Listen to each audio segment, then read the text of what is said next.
The infamous gunfight at the OK Corral gave new meaning to Tombstone, Arizona's reputation as a boom town. What made gunfight at the OK Corral so shocking to the people of Tombstone, and I think even the participants, was that it was so rare by that point to have this sudden violent explosion. Authors have been writing about that gunfight from the moment the last shell casing hit the ground, not just because of what happened in Tombstone, but because of what it meant. I even think the gunfight at the OK Corral spelled the end of the Wild West. It was that last convulsion of violence of the Wild West. The American West started looking towards the 20th century. What happened in Tombstone in October of 1881 solidified the legends of some of the Wild West's most celebrated figures, including Wyatt Earp and Doc Holliday. Now, in his new book, Tombstone, best-selling author Tom Clavin documents in scrupulous detail the fascinating twists and turns leading up to that deadly shootout and the vengeance that followed. The story has been embellished, fictionalized, and to me, it's a fun thing to go back to say, you know what, let me tell you what really happened. And for your enjoyment, you'll find that it's just as exciting as the embellishment.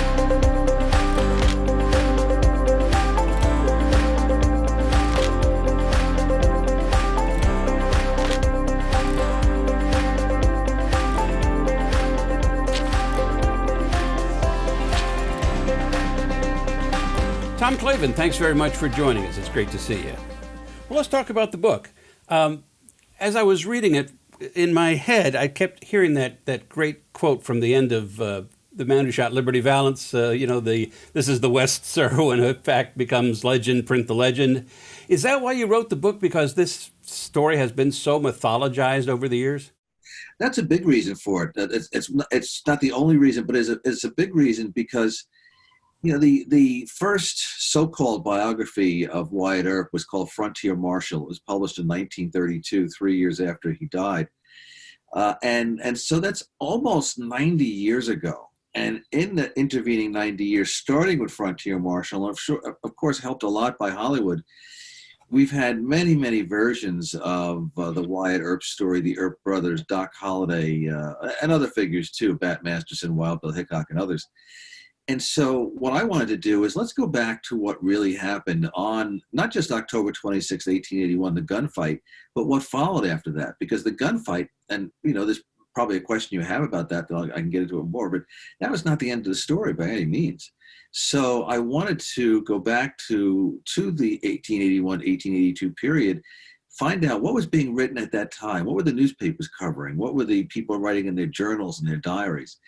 And would the story, based on the factual information, be just as interesting? And that's a great joy to me. That's as interesting, if not more so, than the legends. Did you use materials that other authors didn't use because they couldn't find them that suddenly become available somehow, or you just dug deeper? I assume you went through a lot of stuff that others haven't seen. One thing that I wanted to draw a lot from is that after the gunfight at the OK Corral, and as I mentioned, it's not the end of the story because what followed was a month-long courtroom drama in which Wyatt Earp and Doc Holliday were on trial for murder and probably on trial for their lives. If they had been convicted, they could have possibly been hung for murder.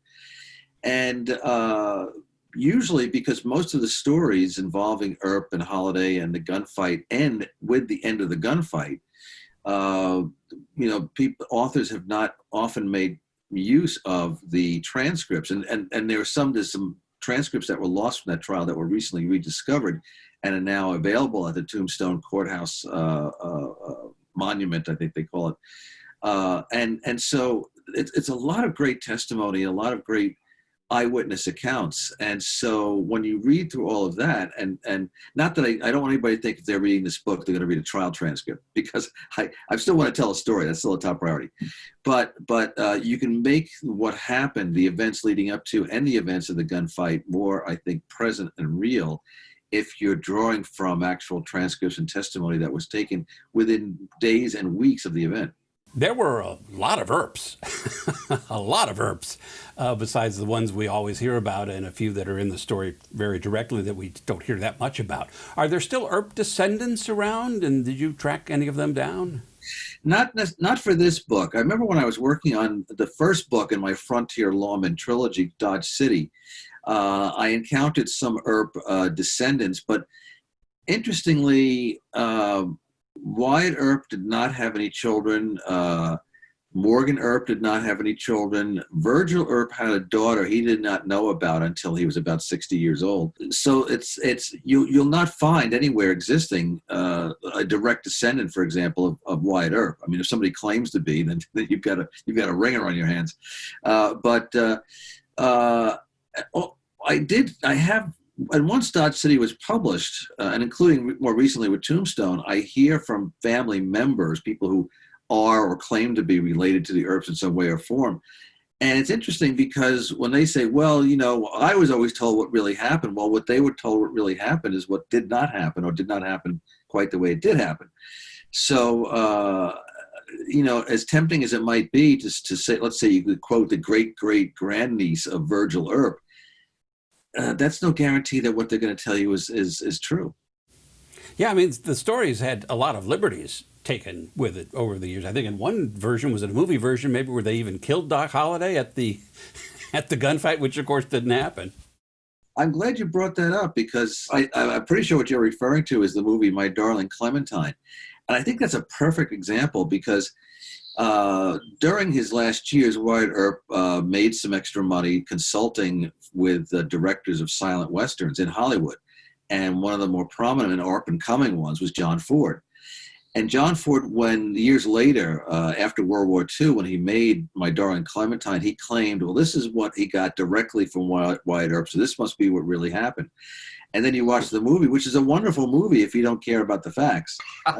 If we can put the facts aside, it's a really good Western. But you have, first of all, you have James Earp, who was the oldest of the Earps. In that movie is the youngest, and he's killed in the first 5 minutes. Then you have Virgil Earp. I can't remember, it's Virgil, and Morgan dies even before the gunfight takes place. And just as you said, the sickly Doc Holliday, who's played by the robust Victor Mature in that movie, dies in the gunfight at the OK Corral.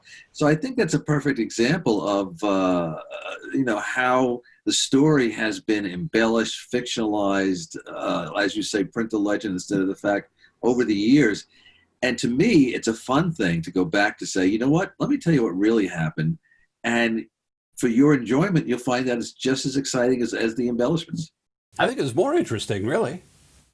It's kind of you feel less guilty anyway, I would think, enjoying it, because, I as a reader myself, I could be reading something and say, gee whiz, this is really exciting, but I have a feeling this isn't the way it really happened. I mean, was there some manipulation going on with the facts here? However, when you read a book like Tombstone, and you read a book like Jeff Gwynn's The Last Gunfight, which is about the OK Corral too, and it's a wonderful book, you can read it and enjoy it and feel good about yourself that you weren't bamboozled. The way I see it, there's kind of three main characters in the book, characters broadly used in this sense. One being the Earp brothers, the Earp family. Two would be the Cowboys, and three is Tombstone itself. Let's drill down on those just a little bit, and we can go in that order. The Earps, everybody knows, Wyatt Earp. And while he was an important character in this, really Virgil Earp is sort of the central Earp in a lot of this story, right? Yes, and I think Virgil's a fascinating character. Virgil and his wife, Allie Earp, are a fascinating couple. And, there were 6 Earp brothers. The Nicholas Earp and his 2 wives had 10 children, 4 daughters and 6 sons. 5 of them gathered together in Tombstone together. It was a reunion of the Earp brothers.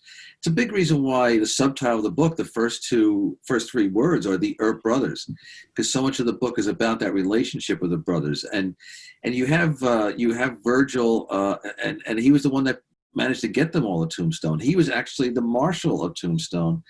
It's often portrayed that Wyatt Earp was the head lawman in Tombstone. He was not. Virgil was the head lawman. Wyatt was deputized to help out Virgil sometimes. And I can't help it, and I think other people might be like this too. But I keep thinking of Sam Elliott in the movie Tombstone when I think of Virgil. They're so intertwined. That movie was so wonderfully cast. So a big part of the story is that relationship, how they got together because they were going to go into business together, and they were going to help each other make some money and become respectable citizens of Tombstone, and be with each other, with their wives, and have this Earp compound together. And their plans went awry. And so there's a poignancy to the book that this was a golden moment for the brothers to do something about themselves and their families, and it went south. They had this sort of law enforcement thread running through the family to an extent, as so often happens in law enforcement, but the brothers were all very different from each other. It's funny, they looked alike in a lot of ways. In Allie Earp, and she wrote a memoir years later discussing the Earp brothers and her relationship with Virgil. She said they were like three peas in a pod, Virgil and Morgan and Wyatt. But they were different kind of personalities. Wyatt was the more reserved, the cooler head of the brothers. Virgil was the older brother, but more gregarious, more outgoing. Morgan was the younger one with the more flamboyant, the more dramatic. So, but they all complemented each other, and when they were together. And if things had gone differently, they might have succeeded business-wise. They might have all put down roots, maybe eventually had children in Tombstone. Everybody sort of thinks they know Wyatt, and he's this, rough and tough lawman, but he ruled, so to speak, by intimidation more than any kind of gunplay. What did he, Buffalo, I think it was called, of hitting him on the head with a gun instead of shooting him? Yeah, Wyatt Earp is often, when somebody is saying, give me a list of the most famous gunfighters of the American West, almost always Wyatt Earp is on that list. And Wyatt Earp was not a gunfighter. He could use a gun in the sense that, like you said, his term for buffaloing is that, Wyatt was 6 feet tall at a time when the average American male's height was probably 5'5". So he was a tall man in those days. And he could, rather than shoot somebody, he'd crack him over the top of the head with the barrel of his gun and haul him off to jail. That was his way of policing. And that's what makes, not to get ahead of ourselves a bit here, but that's what makes the Vendetta Ride, as it came to be known, Wyatt Earp's Vendetta Ride, so dramatic and unusual, because that was when Wyatt Earp went out to seek vengeance for the shootings of his brothers. That was not the Wyatt Earp that anybody knew or had seen up to that point. So a big part of the Tombstone story is that dramatic turn the story takes when Wyatt Earp takes the law into his own hands, because before then, that was not Wyatt Earp. The other human character in the book that I was laying out is the Cowboys. Which sounds like, innocent and romantic. We think of the Cowboys, the guy with the white hat, but these were guys with black hats, basically. Well, we romanticize cowboys. Certainly Hollywood has done a big part for that. And the image of John Wayne and Randolph Scott and Joel McCrea have been Jimmy Stewart have been extremely popular characters on the big screen. And we've had books like Shane, for example, and Lonesome Dove, and those that have tended to put cowboys in a good light, but cowboy was originally COW-BOW was BOY was actually a derogatory term, because you say, there's nothing else you can do, but you can always be a cowboy, because it really doesn't take any skills but just plodding behind 100 cows. And when they got to towns, when they had time off, they got to the end of the trail, they had money in their pockets, they shot the place up, they wanted to drink, they wanted to visit the bordellos. So a cowboy, for good and bad, does represent what the Wild West was in the 1870s into the early 1880s. But the events in Tombstone were coming at the end of the Wild West. And I even think the gunfight at the OK Corral spelled the end of the Wild West. It was that last convulsion of violence of the Wild West. And then we started, even the American West started looking towards the 20th century. Was it really even that wild, or at least were there really that many gunfights? It seems like we've always been led to believe that, there's always a gunfight. I mean, in the book, one guy gets shot just for wearing a plaid shirt, which is mind-blowing. But other than that, were there gunfights all the time, or were we just sort of led to believe there were gunfights all the time? I think we've been led to believe there were gunfights all the time. Not that there were not gunfights, and not that there was not violence, because many people wore guns, and especially when alcohol was combined with people wearing or having guns, there was fighting, and that's one of the reasons why Doc Holliday was in and out of trouble. He was a big drinker, had a hot temper, and he wore a gun, and so definitely by the 1881, when the gunfight at the OK Corral took place, the gunfights were rare on the frontier. There wasn't really that much frontier left. We had moved. There's a term that's been used over and over again, manifest destiny, the Westward Migration, which resumed steam after the Civil War, of people heading west and settling lands and staking claims and building towns. And in those towns, they were building churches and schools and businesses. So Arizona was really the last place to go, really. After that, the next step west was California, which was mostly already settled. So by that time, the gunfight, what made gunfight at the OK Corral so shocking to the people of Tombstone, and I think even the participants, was that it was so rare by that point to have this sudden violent explosion. Well, and that brings us to Tombstone, the third character, so to speak. What was remarkable about Tombstone is the discovery of silver, which turns Tombstone into a boom town. I think it was in 1877. And by 1881, only 4 years later, it was billing itself as the San Francisco of the Southwest. It had hotels, it had theaters, it had concert halls, it had French restaurants, Italian restaurants, it had churches, it had schools, it just bloomed in the desert in a short period of time, and saw itself as being very civilized. The last thing the people of Tombstone wanted was to have a conflict that between basically the New West and the Old West. And the last thing it wanted was some kind of confrontation involving guns. But it got the biggest one in American history. Well, and at some point, they outlawed guns coming into the city proper, which kind of led to the gunfight at the OK Corral on some level. In Tombstone, yes. Virgil Earp was the marshal, and one of the things he had to enforce was that you could not be wearing a weapon in Tombstone. And that was, that was really directly the legal reason for the gunfight at the OK Corral, when Virgil was tasked with having to disarm the McLaury brothers and the Clanton brothers. The Earp brothers, you couldn't really say they were all the white hat guys, and you couldn't say the Cowboys were all the black hat guys. Maybe they all sort of wore shades of gray. I mean, they weren't all good or all bad, as their characters are often drawn in other formats.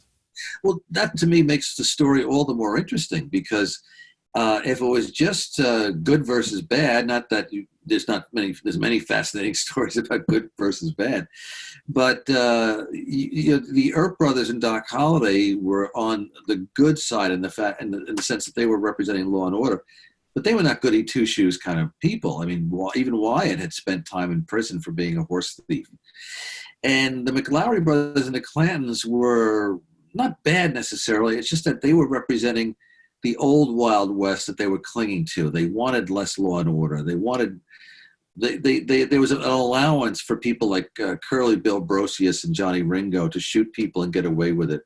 So they were not bad men necessarily, but what they were representing was an American West that a majority of people in the new American West wanted to leave behind. The gunfight itself comes later in the book and is a fairly short thing, because the gunfight was so short. I mean, we'd think of this massive gunfight or something as being the biggest gunfight in the West, but it was 30 seconds, I think? It was 30 shots fired in 30 seconds. An example of, I think a very good example of what many people think the gunfight was, is the actual movie called Gunfight at the OK Corral, which had Burt Lancaster as Wyatt Earp, and an even more robust Kirk Douglas as the sickly Doc Holliday. I mean, just think about that. You had Spartacus playing Doc Holliday. What they had people diving behind water barrels and barns and horses and jump into saloons, and it was like a 10-minute gunfight. But in reality, when these four guys on one side and four guys on the other side faced off against each other in an alley or a vacant lot that was only about 15 feet wide, and the gunshots started firing, it was over in 30 seconds, and 30 shots had been exchanged. That's a very intense, firefight. And so it wouldn't have made sense. You couldn't spend 5-10 pages describing it because it was over so quick. It's a miracle that only 3 of the 8 people involved were killed. Why has it captured the imagination so much when there were so many other gunfights, obviously, in the Wild West? I think because you have an iconic figures like Wyatt Earp and Doc Holliday involved. I think because of the nature of the fight, because it was a very violent explosion that was uncharacteristic of the American West at that fairly late date, October of 1881. I think because it was the climactic gunfight of the American West. I'm not saying that there was not shootings and there were not deaths by gunfire after the OK Corral, but it really was the climactic moment in the American West. And I think looking back on it now from the hindsight of 140 years, we can see that.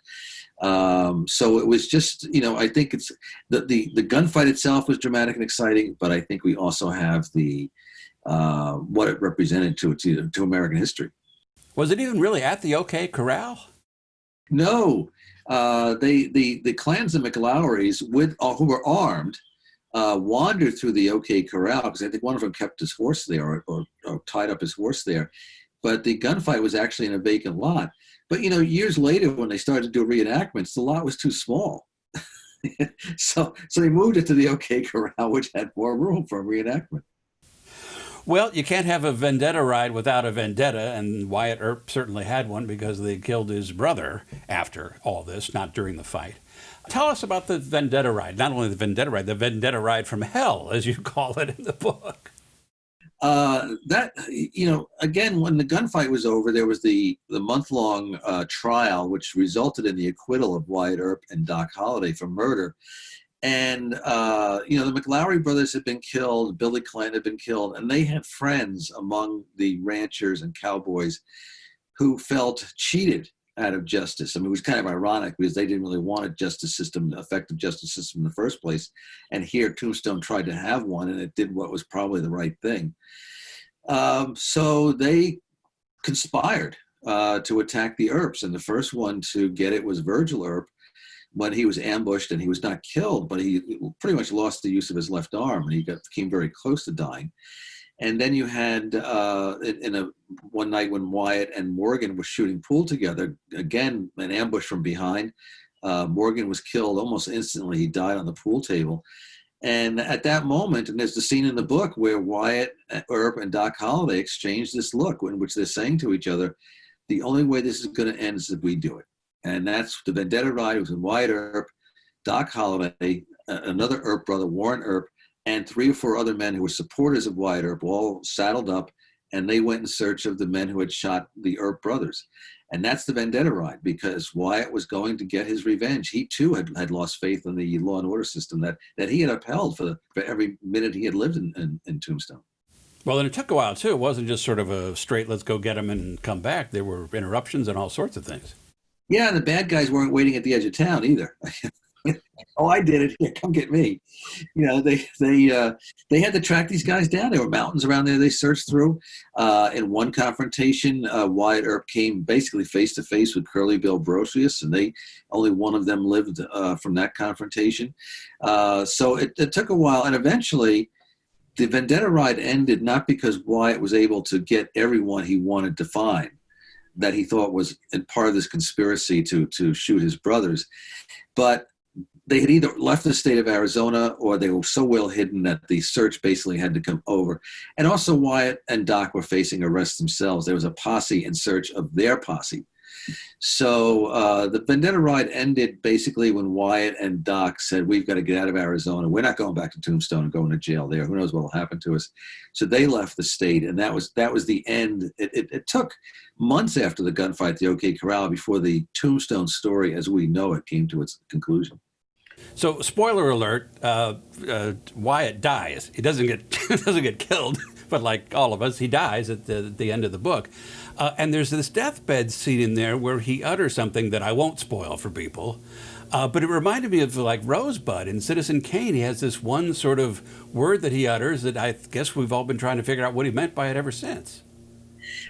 And all you can do is conjecture. I mean, who knows? Wyatt was a complicated person, and I'm not surprised that what he said at the end was enigmatic, and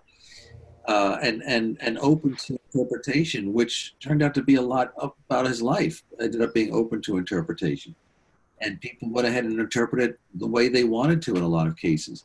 So, but it is kind of interesting that you have Wyatt Earp, who's known as one of the gunfighters of the American West. He died rather peacefully in his bed, and he was 2 months before his 81st birthday, and he had been with his fourth wife for like 45 years, and he was living, making some extra money in Hollywood.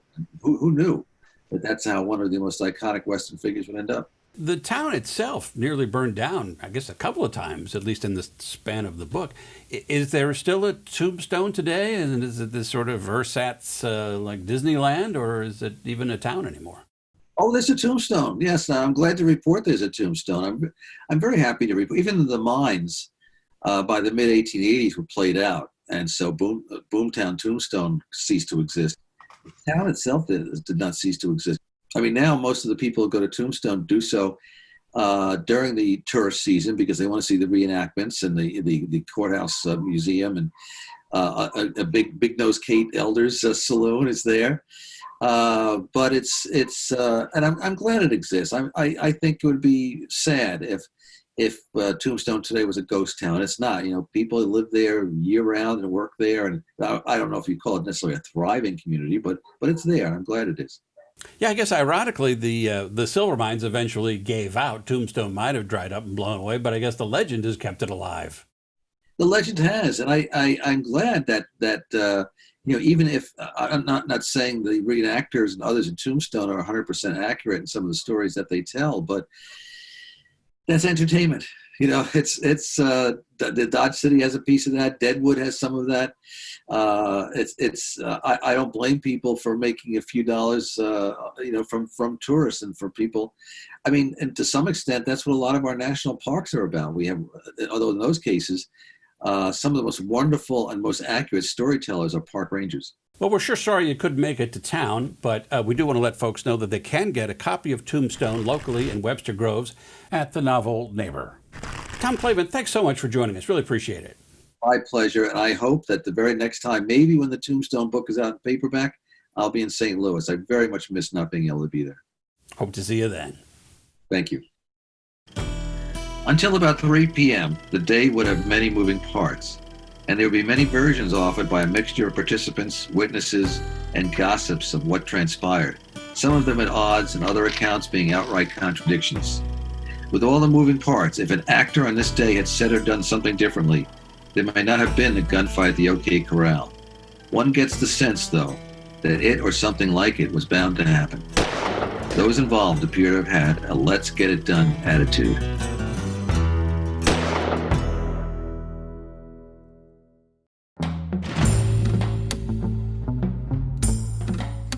This is the West, sir. When the legend becomes fact, print the legend.